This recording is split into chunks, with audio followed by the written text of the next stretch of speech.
इमरान खान साहब कैसी पर्सनालिटी है उनकी? Actually started thinking कि एक गॉडली पर्सनालिटी नहीं होती। मेरा पहले दिन से ये था कि इमरान खान को काम करना नहीं आता। ये इस काबिल नहीं था इमरान खान कि इसको हुकूमत दी जाती कि इलेक्शन कराने वाले मजालिम है और ये जो है मजलूम है। आपने आग लगा दी, आपने अपने बच्चों को निकाल के अपनी फौज के छावनियों के ऊपर हमला करा दिया, नुकसान आप कर चुके हैं। बहुत बड़े आवारा, निकम्मे और लिफंगे नौजवानों की एक बहुत बड़ी तादाद पैदा करके रोडों पे फेंक चुके हैं। काम इंडिया आपके साथ 70 सालों में नहीं कर सका, आपने उनको फैसिलिटेट कर दिया। जब राहुल गांधी ने रिवाइवल करना था अपनी पार्टी का तो वो पैदल चले और स्टेटस को और मोदी जैसे बंदे के मुकाबले में आज वो आके खड़ा हो गया। मेरे वालिद की और मेरी आपस में कोई अच्छे रिलेशंस नहीं। पाकिस्तान में धोखा कौन सी बड़ी थी? मैं कुछ गुलाम तो नहीं हूँ, मेरे बस चले मैं इंस्टीट्यूट बनाऊं और ओवरसीज पाकिस्तानी के आप 10 लाख कह रहे हैं, मैं कहता हूँ 1.5-2 करोड़ बंदा बाहर जाए। जहाज की आपके पास एक ही टिकट है। मैं इमरान खान को दूंगा साथ और उसे कहूंगा बाहर जाके भी अल्लाह द वास्ते ही वापस ना।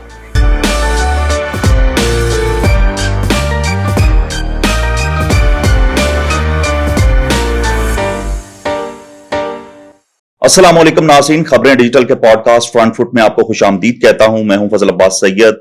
नाज़रीन, इस प्रोग्राम में बातें होंगी फ्रंट फुट पर, और अभी तक अगर आपने हमारे चैनल को सब्सक्राइब नहीं किया है तो सबसे पहले आप हमारे चैनल को सब्सक्राइब कर लें और बेल आइकन को जरूर प्रेस कर लें। नाज़रीन, आज हम बात करने जा रहे हैं कुछ पॉलिटिक्स के हवाले से और बड़ी खुली खुली हम बातें करेंगे। हमारे साथ आज जो एक पर्सनैलिटी मौजूद हैं, उनका अगर मैं तारुफ अगर करवाऊं तो शायद वो शॉर्ट हो जाए, लेकिन तारीफ जो है वो मैं उन लफ्जों के अंदर वो मैं बयान ना कर सकूं क्योंकि उनका तारुफ इतना लंबा है। जी हाँ नाज़रीन, मैं बात कर रहा हूं मेजर रिटायर्ड खुर्रम रोकड़ी साहब की। सर, बहुत शुक्रिया, आपने अपना कीमती वक्त दिया है। बहुत शुक्रिया। सबसे पहले तो ये बताएं, बचपन कैसा गुजरा है आपका? बचपन मेरा फकीरी में गुजरा, यानी फकीरी एक तो हम समझते हैं ये वाली फकीरी जो है। मैं बल्कि कुछ पे दिन पहले एक दोस्त के साथ बैठा था, तो उन्हें कहा बचपन, मैंने कहा यार मेरा बचपन जो था ना वो एक फकीरी, तो ये हम समझते हैं ना फकीरी। भाई मैं खुश होता था अकेला, मैं खुश होता था बारिश हो रही है तो छत पे चढ़ जाओ और वो जो शेड होता है आपका जैसे रोशनदान का, जो पुराने घरों में रोशनदानों की शेड थी, उसके नीचे बैठ के एंजॉय करो बारिश को। पता नहीं, आई डोंट नो क्यों था, मैं खुश होता था कब्रिस्तान में जाके बैठ जाना। और मैं ये कोई ऐसी बात नहीं कर रहा हूँ कि मैं बहुत बड़ी उम्र में, 8 साल 9 साल की उम्र में। अच्छा, फिर मैं बचपन में ज्यादा बच्चों के साथ ठीक था, लेकिन मिलता था, लेकिन मैं कोई ऐसा नहीं था कि उनके साथ बहुत ज्यादा स्पोर्ट्स या इन एक्टिविटीज के अंदर बहुत ज्यादा इन्वॉल्व हूँ। तो मुझे वो फील बचपन से ही मुझे एक जिसे कहे ना कि मैं कई दफे कहता हूँ कि कैफियत फकीरी मेरे पे वो बचपन वाली आ जाती है, तारी हो जाती है या उसको मैं महसूस करता हूँ। तो मैं बचपन से इस कैफियत को महसूस करता है, बचपन से। और मामले को समझना और अल्लाह की तरफ से था। यानी बच्चा होता है ना, तो कई दफा बड़े कहते हैं को बच्चे को बेवकूफ बनाने के लिए वो कुछ ऐसी बात करते हैं। तो I would think at that time कि यार ये अभी वाकई मुझे बच्चा समझ के, बेवकूफ समझ के ये बात मेरे साथ कर रहा है। अगर इसे समझ आती तो मेरे साथ ये बात ऐसी ना करते। तो I think I was mature, बचपन में ही मैं मैच्योर था और मुझे ऐसी चीजों में लुत्फ आता था जो शायद आज इस स्टेज में आके बहुत सारे लोग उसको लुत्फ लेना चाहेंगे। मौसम को, बारिश की खुशबू को, बारिश के पानी को अभी भी कभी कभी दिल करता है, अभी भी करता है, लेकिन अभी कुछ ज्यादा करता है। अभी आके कई दफा फील होता है कि इस सारी चीज से दूर हट के कुछ दिनों के लिए आदमी अपने आप को नेचर के साथ बिल्कुल तन्हा कर ले। परिंदों का मुझे था कि परिंदों की परवाज, परिंदों का आना जाना, उनकी परवाजें देखना, तो इन चीजों का मुझे बचपन से आई वाज वेरी शॉक, उससे इसका मुझे शौक। मैं समझता हूँ कि मेरा बचपन जो बाकी बच्चों वाला बचपन है वो बचपन नहीं था। और मैं अपने रिश्तेदारों में भी मिसाल के तौर पे उनके साथ मेरी डीलिंग डिफरेंट थी। और मुझे ये मालूम था कि मेरे कौम कबीले के लोग आ रहे हैं, मैंने उन्हें बिठाना है, उनकी चाय पानी, और ये बड़ी छोटी उम्र की बात कर रहा हूँ, बिल्कुल ऐसा, और उनका ख्याल करना है। मेरे वालिद साहब अगर आ रहे हैं, मैं एक कि उनकी तरफ पाँव करके नहीं बैठना, लोगों की ताजीम कैसे करनी है। और अच्छा बचपन था। मुझे अपना बचपन पसंद है, वो जो मुझे याद आता है अपना बचपन, तो मैं उससे मुझे सुकून मिलता है कि मेरा बचपन बड़ा अच्छा था। और कपड़े पूरे पहनना, ये यानी इस बात का बहुत ज्यादा ख्याल करना कि कोई बस जिस्म का हिस्सा नंगा ना हो, तो इन चीजों का उस एज में मुझे बहुत ख्याल होता था।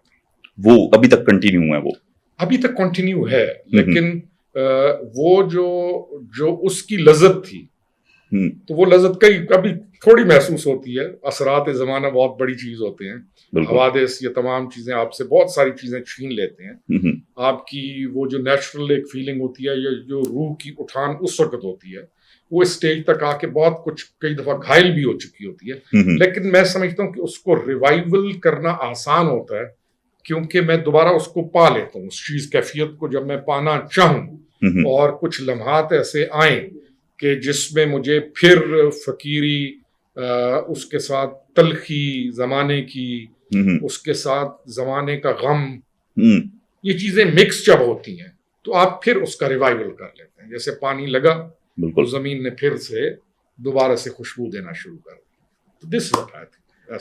फैमिली के बारे में बताइएगा कि फादर या मदर सख्त कौन ज्यादा था और पोलाइट तरीके से स्पोर्टिव कौन था? मेरा जो वालिद साहब थे ना जी, वो he was a very different man.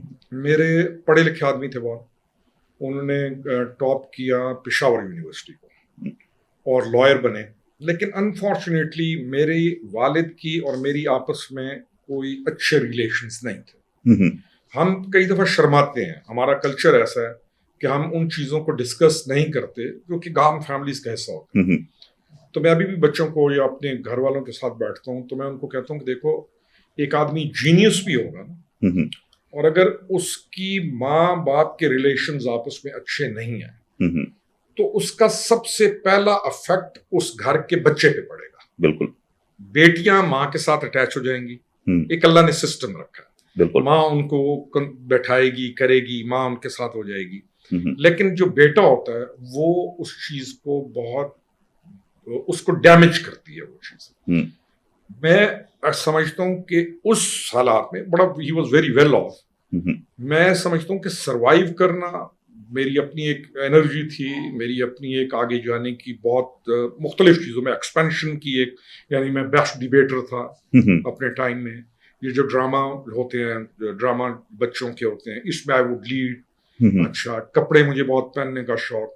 लेकिन मेरा वालिद का और मेरा रिलेशन वॉजंट गुड। तो जब वो फौत हो रहे थे, जब when he came to me, जब वो कोलैप्स कर गए, तो मैं अक्सर उन्हें कहता था, मैंने कहा वो जिंदगी का फासला इतना है कि अब मैं जितना भी कम करता हूं तो होता नहीं। बिल्कुल, एक नेचुरल चीज है, वो एक खला आ गई है, आ गया। तो मैं कई दोस्तों को, आपकी एज के लोगों को, अपने बच्चों को ये कहता हूँ कि you have to be very mature dealing with your wife, with your children, क्योंकि आपकी अपनी पर्सनल लाइफ में हो सकता है कि आप निग्लेक्ट अगर कर रहे हैं तो उसका असर बच्चे के ऊपर हो रहा है। बिल्कुल। अब उसके कुछ फवायद भी हैं, क्योंकि उन तलखियों से आप सीखते भी बहुत कुछ हैं, लेकिन बहुत सारे लोग डैमेज हो जाते हैं। तो मैं समझता हूँ कि मैं अल्लाह की तरफ से सस्टेन कर गया, तो मेरी वो तमाम चीज एक टाइम पे आके स्ट्रेंथ के अंदर बदल गई, निस्बतन वीकनेस में जाती। He was a great man, गोरा टाइप आदमी था असर खान, तो व्हाट अ पर्सनैलिटी। लेकिन अनफॉर्चुनेटली मैंने कोई उनके साथ ज्यादा वो जो है ना मोहब्बत वाला टाइम एंजॉय नहीं किया। This was a bad thing, जिसको मैं आज भी फील करता हूँ। स्कूल और कॉलेज टाइम अच्छे स्टूडेंट थे, अच्छा टाइम वो गुजरा है। कुछ पुराने ऐसे स्कूल के स्टूडेंट जो दोस्त बनते हैं, उस टाइम के कोई अभी भी दोस्त हैं? सारे दोस्त हैं मेरे दोस्त कभी भी जाया मेरा नहीं हुआ, एक दो दोस्तों के अलावा, और मैं समझता हूँ उसमें भी मेरे से गलती हुई।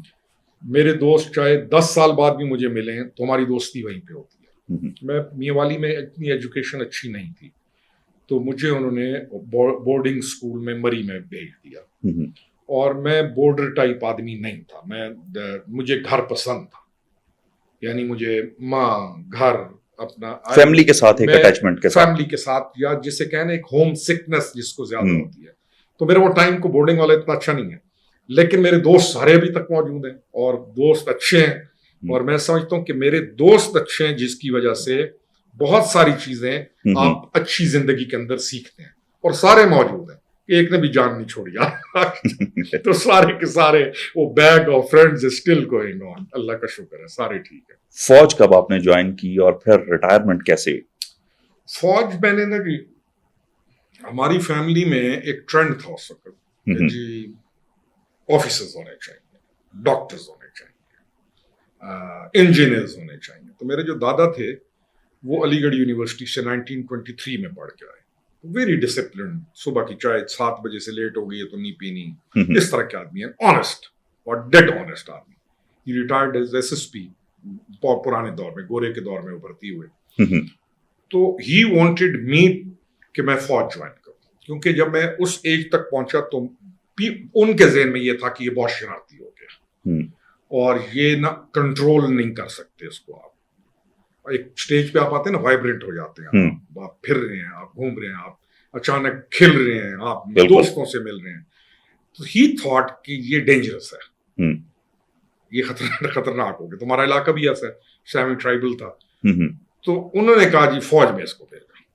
तो सारों ने मिल, वो डायरेक्शन एक मिल गई, जी डायरेक्शन। उन्होंने मुझे ऐसे लगा कि वो जो फैमिली थी, तो उन्होंने मुझे कहा फौज अप्लाई करा के, तो ही पुश्ड मी इनटू आर्मी। और फौज में मैं गया जेसीबी में, उस वक्त आफ्टर मैट्रिक आप जाते थे। तो इस तरीके से मैंने फौज ज्वाइन की, जबकि मैं उस वक्त भी कहता था यार, मैं कहता था कि मुझे ना पॉलिटिक्स में जाने दो मुझे। मैं कराची गया तो एक मेरे चचा के दोस्त थे, वो आए तो उन्होंने कहा, उस वक्त आए बस, may be I was smart या जो भी होगा, अच्छा। उन्होंने कहा यार इसको ड्रामा में नहीं भेजते। तो मैं बड़ा खुश हुआ, मैंने कहा ये बंदा ठीक है, चाचा मेरे का दोस्त है। मैंने कहा, वो जब मेरे चाचा ने कहा ड्रामा, हमारी खानदान, तुम फैमिली और एक होता है, मैंने कहा भाई फैमिली खानदान ड्रामा क्या? मैं दिल में सोच रहा हूँ मुझे जाने दो, मैं ये पीटीवी टाइप जो होते थे, ये सब, तो मैंने कहा मुझे जाने दो। तो लेकिन उससे घाट हटा के तो मैं चला गया फौज के अंदर। I had a good time in army. PTI आपने ज्वाइन की और फिर उसके बाद उससे इतनी कदूरतें बढ़ गईं कि आहिस्ता आहिस्ता जो है उससे दूर होते गए, क्या रीजन बनी? अच्छा, मैं आहिस्ता दूर नहीं हुआ, यानी मेरी दूरी उनकी ऑल ऑफ ए सडन की है, दूरी आहिस्ता की नहीं है। हम पॉलिटिक्स का मुझे शौक था शुरू से, बचपन से। अगर मैं कहूँ मेरे अंदर एक जरासीम होते हैं ना, अभी आपकी मैंने आवाज सुनी तो मुझे आवाज से लगा कि आप ये काम कर सकते हैं, अल्लाह की तरफ से दी हुई नेमत है ना। अब ये आवाज हर किसी की नहीं है। मुझे पॉलिटिक्स का, पॉलिटिकल इस अप्रोच का, लोगों के इश्यूज कैसे हल करने हैं, इलाका कैसे अपग्रेड करना है, लोगों के असल मसाइल क्या हैं, इन चीजों का मुझे बचपन से शौक था, जवानी में शौक था। तो मैं जब वापस आया फौज से, तो मुझे अपना, जैसे होता नहीं है कि आप एक गोल अचीव आपने करना है, तो जैसे कोई शादी कर लेता है तो उसकी कोई कहीं और दिल होता है, तो जैसे ही उसको तलाक होती है तो कहता है मेरी किसी तरीके से उससे शादी करवा दो, उससे हो जाए। तो वो नहीं होता, मैंने यहाँ जाना है, उसको मौका मिलता है। तो शायद इसी को इसमें लेके आए। तो आई थॉट कि मैं अभी रिटायर हुआ हूं, तो मेरी वो जो इश्क है ना, वो जो जरासीम पड़े हुए हैं, तो लेट्स डू दैट। मियां वाली के अंदर उस वक्त तक पीटीआई और इमरान, इन्होंने ना टेक ओवर कर लिया था। इंडिपेंडेंट पॉलिटिकल अप्रोच की गुंजाइश नहीं थी, नून लीग भी नहीं थी और पार्टीज भी नहीं थे। तो इन्होंने एक मियाँवाली के अंदर दे वर डूइंग लाइक के बहुत एक ऑलरेडी इन्होंने एक अपना होल्ड बना लिया था। हमारी भी यही थी कि हम समझते थे कि स्टेटस को की पॉलिटिक्स के मुकाबले में वी हैव टू इवॉल्व, और हम ऐसी पॉलिटिक्स की तरफ जाएं कि जिससे जो इश्यूज नेक्स्ट जनरेशन को आने, हम उनको हल करें। बिल्कुल, हम इमर्जिंग टेक्नोलॉजीज को लेके आए, हम अपना नहरी निजाम को ठीक करें, जो डिक्लाइन हो गया हम उसको अपग्रेड करें, और हम सोसाइटी को अपग्रेड करें। हर बच्चे को हक हासिल है कि वो एजुकेशन हासिल करे, यूनिवर्सिटी के अंदर जाए, और फिर उसके बाद उसको गुड क्वालिटी ऑफ लाइफ के लिए चांसेस मिले। ये हमारा एक आइडियलिज्म जो होता है वो था। तो मैंने फिर पीटीआई को प्रेफर किया वहां, तो हमने मेहनत शुरू कर दी। लेकिन मैंने मेहनत कोई वो नहीं की कि मैं ऊपर से वो जो पैराशूट ड्रॉप, नो, मैंने एक वर्कर के तौर पे शुरू किया, मैं अपनी पार्टी का प्रेसिडेंट बना district, Exactly. Senior vice president बना, senior vice president district, secretary बना, ये जो हम एक करते हैं मुख्तलिफ चीज़ों की, सीनियर वाइस प्रेसिडेंट, जोनल बना, चेयरमैन एक्स सर्विसमैन बना। यानी वो जो प्रोसीजर्स थे किसी भी पॉलिटिकल पार्टी के, जो प्रोसीजर्स वो वन बाय वन आप वो क्रॉस मैंने करते गए। पूरे अडॉप्ट किए। एमपीए के लिए मैंने टिकट के लिए क्वालिफाई किया, नहीं मिला। फिर हम चलते चलते 2018 आ गया, 2018 के बाद इलेक्शन हुआ, हमने कॉन्टेस्ट किया। हम इसमें थे कि हम चेंज लेके आएंगे, हम इस्लाहात लेके आएंगे, और मैंने पूरी नेकनियती के साथ उसका साथ दिया और पूरी खैरखाई के साथ उसका साथ दिया। लेकिन एक स्टेज ऐसी आई कि जैसे उस स्टेज पे आप आके कहते हैं कि नहीं यार तुम ये काम नहीं कर सकते हो। आप अपने घर में कहते हैं कि ये लाइन क्रॉस ना करना। बिल्कुल। आप अपने बेटों को कहते हैं कि ये लाइन तुमने क्रॉस नहीं करनी। भाइयों को कहते हैं, कुछ चीजें ऐसी हैं जो आप लाइन क्रॉस करे तो आप कहते हैं नहीं। हम अपनी फैमिली के अंदर ही वो पैरामीटर्स जो है वो सेट कर देते हैं, सोसाइटी में, हर जगह पे। तो जब ये अप्रोच बनाई आफ्टर, जब ये जो हुआ ना जी वोट ऑफ नो कॉन्फिडेंस के बाद, ही केम आउट, और उसके बाद एक नैरेटिव लेके जब ये लोग चले कि एंटाई अमेरिका, मेरी गवर्नमेंट गिरा दी, हम उस तक भी खामोश रहे। फिर एक स्टेज आई कि हमने कहा कि नहीं, ये चीजें गलत होना शुरू हो गई हैं, आप बैठें और मामलात को जोड़ें, आप फ्रिक्शन की तरफ ना जाएं, आप लड़ाई की तरफ ना जाएं। हम एक प्रोग्रेसिव पॉलिटिकल पार्टी का हिस्सा बने थे, हम बच्चों को लड़ाना या मरवाना या उनको भेंट नहीं चढ़ाना चाहते। आप ये चाहते थे कि रेजिस्टेंस ना हो? नहीं, रेजिस्टेंस पॉजिटिव की जाती है। रेजिस्टेंस ये तो नहीं है कि मैं दूसरे के बच्चों को निकाल के रोडों के ऊपर फेंक के अपने मुल्क की फौज के साथ लड़वा दूं और अपने बच्चों को मैं कहूं घर बैठो। रेजिस्टेंस, ये रेजिस्टेंस नहीं है। रेजिस्टेंस को ये तो नहीं है कि मैं इनकलाब नाम की चीज ले आऊं और मैं इनकलाब फ्रांस और मैं श्रीलंका की मिसालें देने लग जाऊं और मैं हर इल्जाम अपना। मेरा ये कंसर्न है कि आपने 4.25 साल में जो काम करना था, अगर आपने नहीं किया तो अपने तमाम इल्जामात इस वक्त फेंके ना। आप एक उसको लें कि हमने 4.25 साल में ये किया, हमारे से ये गलतियां हुई, हम एक पॉलिटिकल अप्रोच जारी रखेंगे और हम जब दोबारा गवर्नमेंट में आएंगे हम ठीक करेंगे। आपने सारी चीजें उठा के एक फेंकना शुरू कर दी है इदारे के ऊपर।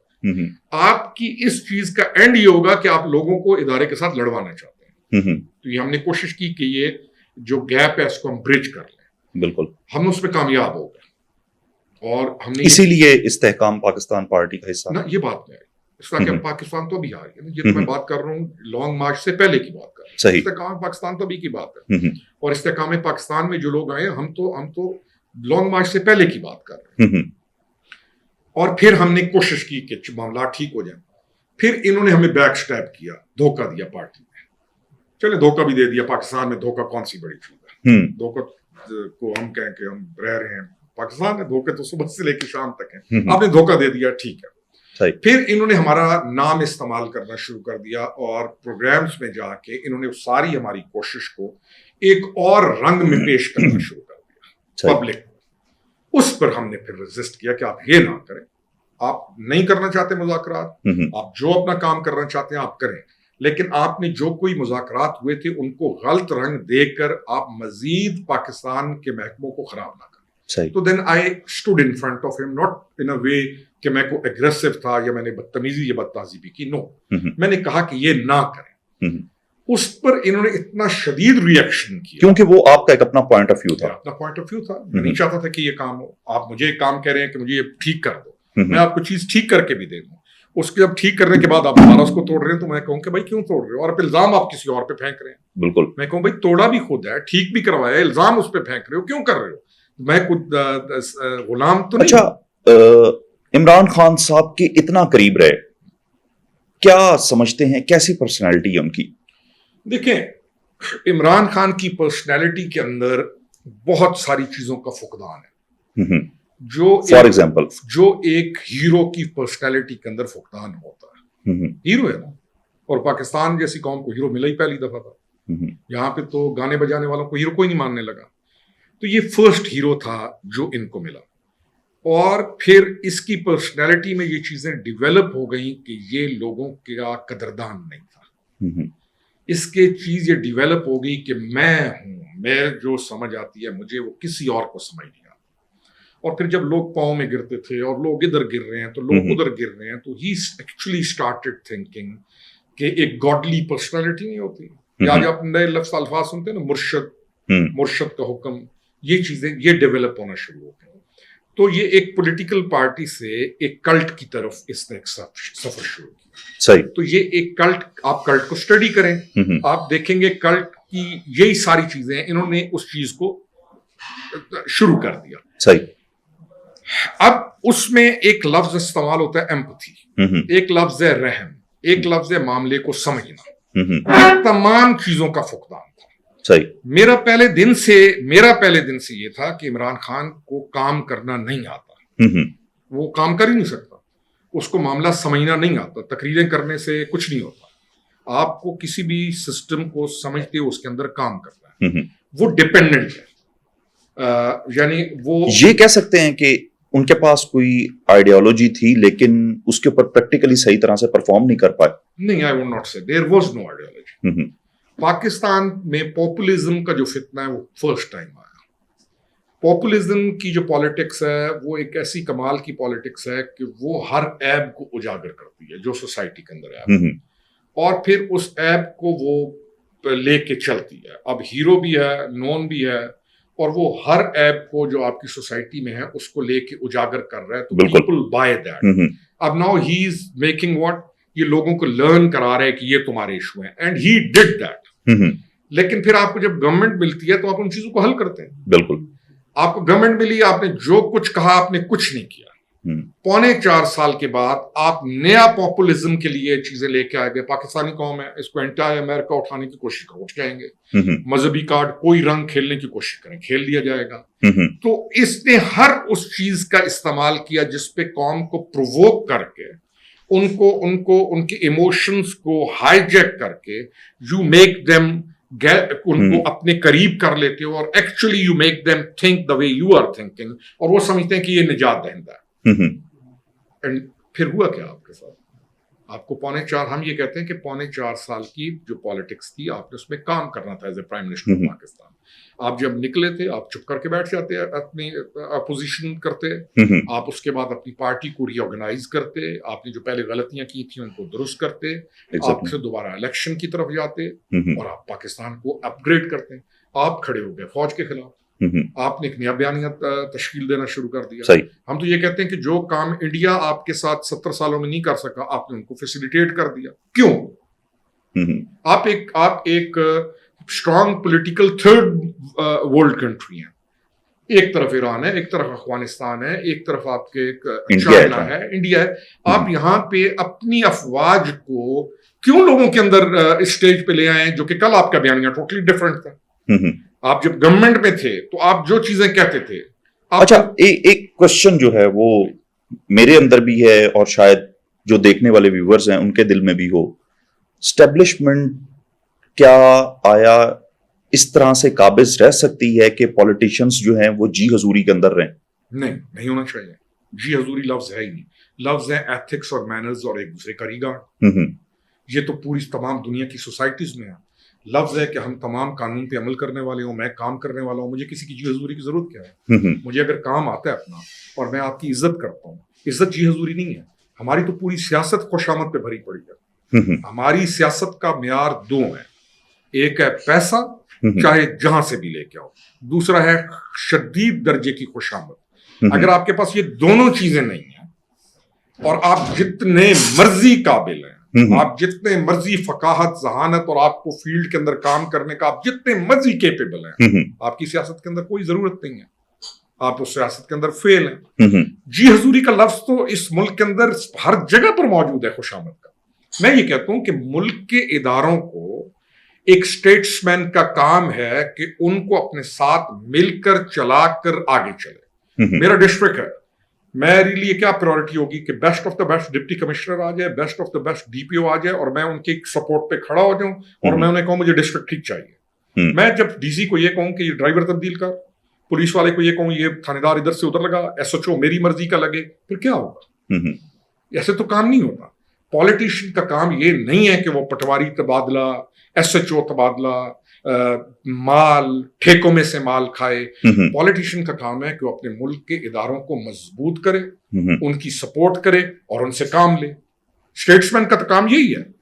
तो इसमें जी हजूरी वाला कॉन्सेप्ट नहीं आता। पॉलिटिकल मैच्योरिटी है ही यही कि आपने अपने इदारों को साथ लेकर चलना है और आपने उनको मजबूत करना है और आपने उनकी मजबूती का फायदा उठाते हुए अपने मुल्क को मजबूत करना है। आप प्राइम मिनिस्टर ऑफ पाकिस्तान है, आप काम करें। आप समझते हैं जहां पे आपको फ्रिक्शन आ रही है आप उसको टेक्निकली हैंडल करें। 4.25 साल आप हर चीज में ठीक है, आप हर चीज को कहते हैं कि है ही यही, इनके बगैर काम नहीं चलता। जैसे ही आप निकलते हैं वहां से आप एक नया पेंडोरा बॉक्स खोल लेते हैं और आप इल्जाम फेंकते हैं। तो पहले क्यों नहीं फेंके? उस वक्त क्यों नहीं बोलते थे? क्यों नहीं कहते थे कि ये इश्यूज हैं? अच्छा, इमरान खान साहब क्या समझते हैं कि उन्होंने फौज को इस्तेमाल किया और फिर जो है उन्होंने अपनी एक सियासत का वो उन्होंने झंडा गाड़ा, उसकी क्या दलील है आपके पास? देखिए, मैं समझता हूं कि फौज को इस्तेमाल भी किया, फौज का नुकसान भी किया और सबसे ज्यादा नुकसान जो आपकी नई जनरेशन है इसका किया। नई जनरेशन से जो पिछली जनरेशन थी वो देसी टाइप जनरेशन, उनको आइडिया नहीं था। अब बच्चे पढ़ लिख गए, उनके ज्यादा ख्वाब थे, बेटर क्वालिटी ऑफ लाइफ के लिए उनकी रिक्वायरमेंट्स थी, social media and all this thing. तो उसने हर चीज का फायदा उठाया, उनको प्रोवोक किया, उनको इंसाइट किया, उनके जज्बात को उभारा। जब हर चीज जज्बात को उभारने के बाद चीज मुयस्सर आप ना कर सकें तो जज्बात कहां जाएंगे? कहीं ना कहीं तबाही फेरेंगे, कुछ ना कुछ गलत होगा, कुछ ना कुछ गड़बड़ होगी। तो this is what he did. फिर कहता हूं कि जिन लोगों ने भी ये तजर्बा किया ये वाला, आप किसी भी पर्सनैलिटी को देखते हैं ना, आप मेरे बारे में किसी भी जो साइकोलॉजी को जानने वाले आदमी है वो मेरे साथ आधा पौना घंटा बैठेंगे ना तो वो आपको एग्जैक्ट रिजल्ट बता देंगे ये कितना हौसले वाला है। 2 घंटे या 3 घंटे बाद वो बता देंगे कि ये ऐसा है, इसकी ये स्ट्रेंथ है, इसकी। तो हमें ये चाहिए कि जब हम जो बंदे भी लेके आए, आई स्टिल से कि वो कसूरवार थे, जिन्होंने भी इसको बहुत ज्यादा समझा कि ये बहुत पाकिस्तान के लिए फायदेमंद होगा, ये गलती की उन्होंने। एक पर्सनैलिटी को एक्सेस कर लेना था। आप इंटरव्यूज क्यों करते हैं? आप किसी भी जब जाते हैं तो आपको क्यों जज किया जाता है? दुनिया ने क्यों तरक्की की है? Right man at the right place. अच्छा आदमी, सारे अच्छे होते हैं लेकिन एक आदमी किसी जगह पर काम का, एक आदमी किसी जगह पर काम का। ये इस काबिल नहीं था इमरान खान कि इसको हुकूमत दी जाती, और वो भी पाकिस्तान जैसे मुल्क की, और इन मामलात को सुधारने की कैपेबिलिटी थी नहीं उसके पास। जब कैपेबिलिटी नहीं थी तो तबाही हो गई। अब भुगत रहे हैं हम सारे, आप और हम सारे। आज तक वो जख्म जो है वो लगे हुए हैं और हम उनको कभी एक जगह से पट्टी करते हैं, कभी दूसरी जगह से पट्टी करते हैं, कभी पब्लिक को राजी करने की कोशिश करते हैं। बस एक केओस है जो एक पीक पर गया हुआ है और आई होप सो कि इसका खात्मा होगा इंशाअल्लाह। जनरल बाजवा साहब का मुस्तकबिल क्या देख रहे हैं? जनरल बाजवा रिटायर हो गए। मैंने उस वक्त इमरान खान को भी यही कहा था। मैंने कहा देखो, एक आदमी जब रिटायर हो जाता है तो रिटायर होता है, गॉन। ये पॉलिटिशियन नहीं है, तुम पॉलिटिशियन हो। तुमने कल अगले स्टेप पे आना है, तुमने अगले स्टेप पे आना है। झगड़ा मत करो। एक आदमी एक सीट पे होता है, जिस दिन वो सीट से चला जाता है, उस बोर्ड के ऊपर से उसका नाम चला जाता है, बात खत्म। He is mister nobody then. तो उनका मुस्तकबिल क्या है? General Bajwa lived his legacy. Promotion जो थी, एक्सटेंशन, वो आपने तो नहीं दी थी। एक्सटेंशन ना आपने दी थी, इमरान खान ने दी थी। बिल्कुल किसी तरह बात नहीं है, तो तमाम ने दी थी। तो जो आदमी रिटायर हो गया वो गया, उसने अपनी नौकरी की, नौकरी करके जिस टाइम तक था उसने अपनी रिस्पॉन्सिबिलिटी की, चलेगा। This thing he should have thought. Form 47 government बनाने के लिए इलेक्शन कमीशन ने इलेक्शन भी करवाया, अरबों रुपए जो है उसके ऊपर जो है लागत आई, और इतना सिस्टम जो है उन दिनों के अंदर मसरूफ रहा। क्या समझते हैं कि फायदेमंद रिजल्ट जो है वो सामने आए हैं, और ये जो गवर्नमेंट इस वक्त बनी है, क्या ये वही जिस तरीके से अवाम ने उन्हें सेलेक्ट किया है, फॉर्म 47 पे इलेक्ट होकर आए हैं? मैंने जी इसकी एक बड़ी सादा मिसाल देता हूँ अपने हल्के की मियांवाली की। मेरे हल्के में तमाम का तमाम इलेक्शन हाईजैक हुआ और पीटीआई ने हाईजैक किया। हर वो बददियानती, हर वो गलत काम जो इलेक्शन में नहीं होना चाहिए था, उन्होंने किया। हर वो चीज, यानी आपको हक नहीं हासिल के जो टीचर्स हैं वो पोलिटिसाइज हो जाए और पोलिटिसाइज होकर वो एक पार्टी के साथ मिलकर उस पार्टी को जिताने के लिए हर गलत काम करे। हुआ केपी के अंदर, मियांवाली के अंदर मैंने सबूत दिए कि दर्रे से लाए हुए वोट डाले गए, क्योंकि ज्यादा होल्ड उनका था और उनको वहां पे एज मिल गया एंड दे डिड एवरीथिंग। औरतों की तरफ, औरतों ने, औरत एक जा रही है वोट देने, मुझे आ रही है, उन्होंने उससे लिया पेपर और ठक मारा, उसके ऊपर दे के चल दिया। तो मुझे बताएं, ये कोई यूरोप है कि जिसमें खातून को पता है कि मैं क्या करने जा रही हूँ? यहाँ पे तो एक आदमी को आप जो अंदर आता है, फर्स्ट टाइम वोट देने आ रहा है, अंदर एक पूरा उन्होंने जो उनका है ग्रुप है, वो ग्रुप अपना काम डाल देगा और डाला काम उन्होंने। तो कौन सी एथिक्स की हम बात कर रहे हैं और कौन से हम रूल्स एंड रेगुलेशंस की बात कर रहे हैं? इस वक्त तो हुकूमत और इलेक्शन कराने वाले वो मजलूम है, जबकि सबसे ज्यादा ये काम जिसको एक लफ्ज इस्तेमाल करते हैं 2 नंबरी वाला इलेक्शन करना, इस जमात ने किया। केपी के अंदर, मियांवाली के अंदर, हर जगह के अंदर इन्होंने किया है ये काम, लेकिन इनका शोर इतना क्लास का है और ये सोशल मीडिया के ऊपर इतना जबरदस्त ये शोर डालते हैं कि इलेक्शन कराने वाले जो है वो जालिम है और ये जो है मजलूम है। वो बच्चा होता है ना घर में, वो हर चीज तोड़ता है, तो जब कोई आए तो इशारा कर देता है इसने तोड़ी, जो मस्कीन की तरफ वो इशारा कर देगा, तो वो आके मस्कीन को 2 लगती हैं और जो शरारती होता है ऐसे करके बैठ जाएगा। तो this is what they did. पूरा इलेक्शन आप इनकी कैंपेन उठा लें, आप इनकी इलेक्शन डे उठा लें, आप इनकी पूरी एक्टिविटीज उठा लें और आप एक किसी भी इम्पार्शियल लोगों को क्या आप इंक्वायरी करें कि इन्होंने इलेक्शन किया क्या है, हर 2 नंबर काम इस पार्टी ने इलेक्शन में किया और हमने फेस किया।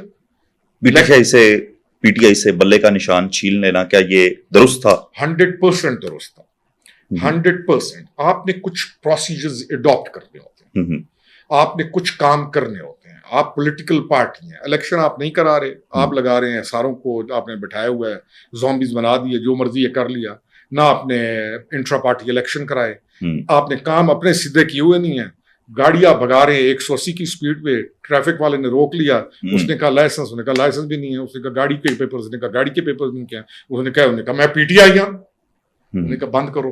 तो अभी भी हम कहते हैं कि इनको बल्ले का निशान मिलना चाहिए था। क्यों? वकला की पार्टी बन गई है ये, हर चीज आ गई। आप क्यों लूप होल छोड़े? आपने गलतियां क्यों की? आप आज तो हर पढ़े लिखे आदमी को मालूम है कि इन्होंने इंट्रा पार्टी इलेक्शन नहीं कराया, वहां पे इन्होंने गलतियां की। इनका बल्ले का निशान लेना तो कम काम है इनके साथ, इससे भी ज्यादा होना चाहिए। 9 मई के बाद जो कुछ इन्होंने किया, अगर ये कोई सेन मुल्क होता और ऐसा मुल्क होता जहां रूल ऑफ लॉ होता और जहां पर अदालतें फैसला बिल्कुल ऐसा दे रही होती कि मेरिट होते, ये पार्टी बैन हो जानी चाहिए थी। फिर कह रहा हूं, कुछ लाइंस आप कभी क्रॉस नहीं कर सकते, कुछ लाइंस किसी भी, अपने घर के अंदर भी वो लाइंस कभी आप अपने बेटे को भी नहीं क्रॉस करने देते। आपने इस पाकिस्तान की गरीब लोगों को और इस कौम के बच्चों को जिनके लिए आपने काम करना था, आपने उनमें जहर भरा और आपने उनको अपने मुल्क की अफवाज के साथ लड़ाया। ये तो पाकिस्तान है। फिर जैसे कहा यहाँ हर चीज चलती है, चल रहा है, नहीं तो ना हमारे जैसा हम होते, हम कहते इस पार्टी को आप बैन कीजिए, बंद कीजिए इस काम को, और ऐसा एक आप काम कीजिए कि आइंदा के बाद मुल्क में कोई ये जुर्रत ना करे। इमरान खान साहब पर जितने भी केसेस चल रहे हैं, गाहे बगाहे उसके फैसले जो है इस वक्त आ रहे हैं और ये भी साबित होता जा रहा है कि वो उन केसेस के अंदर कितने जिम्मेदार हैं और कुछ केसेस के अंदर उन्हें रिलीफ भी मिल चुका है। क्या समझते हैं कि पाकिस्तान की क्रेडिबिलिटी को कितना नुकसान हुआ? नुकसान तो कर दिया। अब तो आपने पाकिस्तान बनाना है, आग तो लगा दिया आपने। क्रेडिबिलिटी रह कहाँ गई जब आपने अपनी पब्लिक को निकाल के अपनी आज मुझे एक दोस्त ने भेजा, कोई इंडिया के ऊपर चैनल चल रहा है और इंडियन चैनल्स उठा रहे हैं कि जी ये कहा जा रहा है, मेरे पास ये हो रहा है और मेरा वो है। नुकसान तो आपने कर दिया। आपने जो करना था कर दिया। आपने क्या करना था? आग ही लगानी थी ना। आपने आग लगा दिया। आपने अपने बच्चों को निकाल के अपनी फौज के छावनियों के ऊपर हमला करा दिया। नुकसान आप कर चुके हैं। अब पाकिस्तान को हील होने की जरूरत है। अब पाकिस्तान को रीबिल्ड करने की जरूरत है, इखलाकियात से लेके पॉलिटिशियंस को भी, कि आपसे लोग क्यों दूर हुए। आपकी क्या ये 2024 का जो इलेक्शन है ये पाकिस्तान को वापस रीबिल्ड करने में मददगार साबित हो सकता है? पाकिस्तान जैसे मुल्क को रीबिल्ड करने के लिए सर्जरी की जरूरत है, डीप सर्जरी। यानी हमारे पास अगर यानी डीप सर्जरी की जरूरत है, मेहनत की जरूरत है, ऐसे लोगों की जरूरत है जो काम करें, लोगों को रिलीफ दें, लोगों के मसाइल को सुने, उनके इश्यूज को हल करें, जो डेली बेसिस के उनके इश्यूज हैं, दिन रात एक लगाएं। मौजे तांग ये जो लोग थे ना, जब उन्होंने रीबिल्ड करना था मुल्क, तो उन्होंने कपड़े सादे पहन के, खदर पहन के काम करना शुरू कर दिया था। और उन्होंने दिन रात एक, मैंने आज भी आपको, पहले भी आप बैठे थे, मिसाल दी, जब राहुल गांधी ने रिवाइवल करना था अपनी पार्टी का, तो वो पैदल चला और स्टेटस को, और मोदी जैसे बंदे के मुकाबले में आज वो आके खड़ा हो गया, क्योंकि उसने मेहनत की, उसने लोगों के दुख दर्द को समझा। आपको मेहनत करनी पड़ेगी, आपको दिन रात एक करना पड़ेगा, आपको साबित करना पड़ेगा कि आपके लिए आपका मुल्क प्रेफरेंस है, ये बच्चे प्रेफरेंस हैं। वो लोग जो काहे लोग हैं, निकम्मे हो गए हैं, आपको उनके लिए रास्ते निकालने होंगे, आपको उनको मोटिवेट करना होगा। निकम्मी और क्या आप इत्तफाक करते हैं कि नहीं करते कि हम इस वक्त एक बहुत बड़े आवारा, निकम्मे और लिफंगे नौजवानों की एक बहुत बड़ी तादाद पैदा करके रोडों पे फेंक चुके हैं। बिल्कुल ऐसे, जिनको कोई एहसास नहीं कि मैंने बोलना कैसे है, जिनको ये एहसास नहीं कि लाइफ ट्रेड है, मैंने गुजरना नहीं है, जिनको कोई एहसास नहीं कि मैंने साथ वाले कमरे के वाले के साथ सलूक क्या करना है। बिल्कुल एक निकम्मे लिफंगे आवारा की तादाद हम फेस कर रहे हैं। और ऐसे। एक अच्छी कौम से डिटोरिएट करके हम एक बदनाम कौम की तरफ चले गए हैं। तो ये कोई आसान काम है, नुकसान तो हो गया, अब तो हमने इसको बनाना है और बचाना है। अगर नहीं करेंगे तो हम कसूरवार हैं। हम तमाम लोग वो जो कह रहे हैं कि हमने काम करना है, हम तमाम कसूरवार हैं अगर ना हुआ ये काम। पाकिस्तान से जिस तरह से नौजवान बाहर जा रहे हैं, इतनी स्पीडीली वो जा रहे हैं, मतलब 10 लाख से 15 लाख से उनकी तादाद तजावुज कर गई हुई है। क्या समझते हैं, फेड अप हो चुके हैं? मेरे बस में हो, मैं फैसिलिटेट करूं उनका जाना। 25 करोड़ का ये मुल्क है। आपका सबसे बड़ा इशू इस वक्त आपकी आबादी है। दुनिया को इस वक्त जरूरत है टेक्निकल लेवल के ऊपर स्किल्ड लेबर की। हमने क्यों नहीं बनाए ऐसे इंस्टीट्यूट कि जिनके अंदर ये बच्चे पढ़ते, मैट्रिक करके, एफए करके पढ़ गए जी, पढ़ा लिखा बच्चा मेरा काम नहीं करेगा, बिल्कुल, उनको हम कुछ सिखाते। जापान को 5 लाख आदमी चाहिए। मेरे बस चले, मैं इंस्टीट्यूट बनाऊं और ओवरसीज पाकिस्तानी का जो मिनिस्ट्री है उसको इस तरीके से लेके चले कि आप 10 लाख कह रहे हैं, मैं कहता हूं 1.5-2 करोड़ बंदा बाहर जाए। पाकिस्तानी की खूबी है, वो बाहर जाके उसने जाके वहां पे स्कीइंग करनी नहीं है, ना उसने वहां पे जाके को बीच के ऊपर लेटना है। वो क्या करेगा, मेहनत करेगा। 10 से 12 लाख 15 लाख रुपया जो कमाएगा, उसको फिक्र किसकी होगी, अपनी माँ की, फिक्र किसकी होगी, अपनी बहन की, फिक्र किसकी, अपने भाई की। और वो उसका दिल किधर होगा, वो इसके ऊपर बैठा फिर पाकिस्तान को सोच रहा होगा। वो सारा जो कमाएगा वहां पे खाएगा और सारी उम्र अपने मुल्क को दोबारा बिल्टअप करेगा। हमें इस वक्त ये जो हम कहते हैं ना जी बाहर जा रहे हैं, तो हम इधर कौन सा उनको कारनामे करा रहे हैं कि वो बाहर जा रहे हैं। इधर या तो कारनामे कर रहे होते ना, यहाँ पे कोई बड़े रिसर्च सेंटर बने हुए होते हैं, तो उसके अंदर स्टूडेंट्स काम कर रहे होते हैं। यस, आप हमें जरूरत देखे ना, हमने क्या किया, बच्चा एफए कर गया, बीए कर गया, क्या करेगा, एमए कर गया, क्या करेगा, उसके बाद फिर नौकरी चाहिए, नौकरी चाहिए। भाई हमें टेक्निकल इंस्टीट्यूट बनाने चाहिए, हम उनको वहां पे टेक्निकल ट्रेनिंग देते। और दुनिया में जो दुबई को चाहिए, जो जापान को चाहिए, वहां पर कातुर रिजाल असल वाला है। हमारे पास कातुर रिजाल ये कि मर्द खत्म हो गए, जबकि बंदे बहुत ज्यादा हैं। वो भी एक अलग खैर चीज है। हमें चाहिए कि हम टेक्निकल इंस्टीट्यूट में इन बच्चों को बनाएं, पढ़ाएं और हम इनको भेजें, जाएं, जान छोड़ें यहां से, जाएं बाहर, जाएं, कमाएं और अपने बच्चों को, अपने खानदान को बचाएं। यहाँ पे तो बैठ के सारा दिन इसके ऊपर बैठ के रात को अपनी, मैं कई दफा कहता हूँ, वो फोन पे जा रहा होता है, गाड़ी के भी ऐसे आ जाएगा, तो मैं फोन नीचे गाड़ी शीशे नीचे करके कहता हूँ, बेटे जान, अम्मी जान से बात आप कर रहे हो, बहुत जरूरी बात है, लेकिन मेहरबानी करके थोड़ा सा रास्ता दे। तो यहाँ पे क्या हो रहा है, पैकेजेस लगे हुए हैं, शाम रात पूरी बैठे हुए हैं। बच्चा कोहाट का, बच्चा मियावाली का, जिसको इस इस्लामाबाद की रोड क्रॉस नहीं कर सकेगा, यहाँ पे बैठ के वो इस टिकटॉक के ऊपर, इस यूट्यूब के ऊपर उसका दिमाग को आप कहां ले गए, निकम्मा, और पूरी जिंदगियां जाया कर रहे हैं, 2-2 साल जाया कर देते हैं इसी के। बिल्कुल।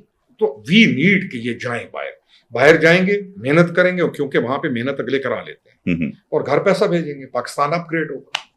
मैं तो कहता हूँ 10 लाख नहीं, ज्यादा भेजेंगे। रैपिड फायर है, ये बताइएगा, जहाज की आपके पास एक ही टिकट है और वो आपने किसी एक शख्स को देनी है, किसे देंगे?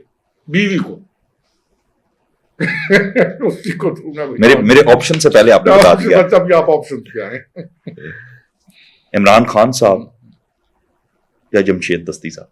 मैं इमरान खान को दूंगा साथ और उसे कहूंगा बाहर जाके भी अल्लाह द वास्ते ही वापस ना आए, यही रह जा, 2 साल 3 साल यहां पर गुजारा अपने किसी पे, और अल्लाह का वास्ता खामोश होकर बैठ जा, हमें हील करने दे, ठीक होने दे, और जब वो ठीक हो जाए तो फिर आके अपने कारनामे कर ले।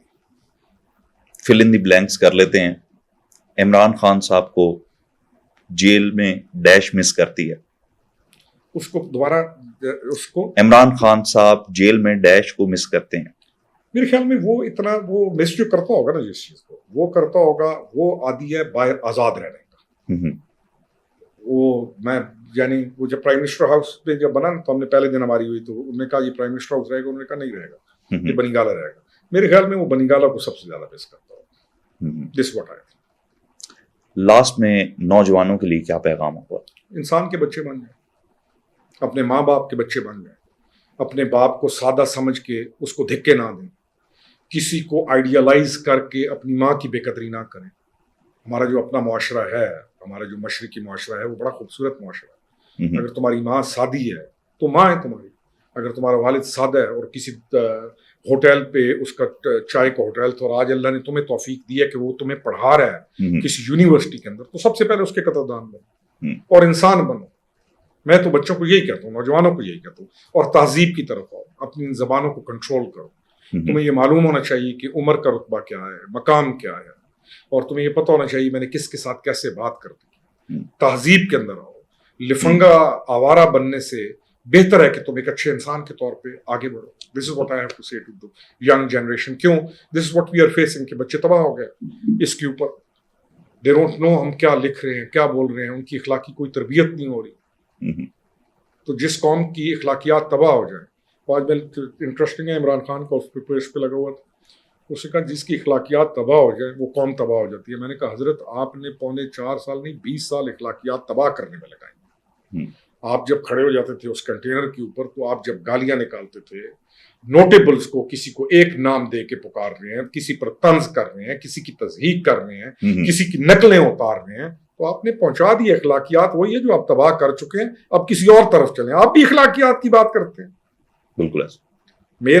मैं इस उम्र में मुझे कोई आइडियलाइज करे और मैं खड़ा होकर किसी की नकलें उतार रहा हूं या नाम बिगाड़ रहा हूं, तो वो तो बच्चे हैं, वो तो कहेंगे कि हीरो है भाई, इसी के हम मानेंगे। तो this is what has happened. इखलाकियात तो तबाह कर चुके हैं, अब इखलाकियात को बनाएंगे कैसे, दिस इज अ क्वेश्चन। ठीक है, बहुत शुक्रिया sir, thank you very much.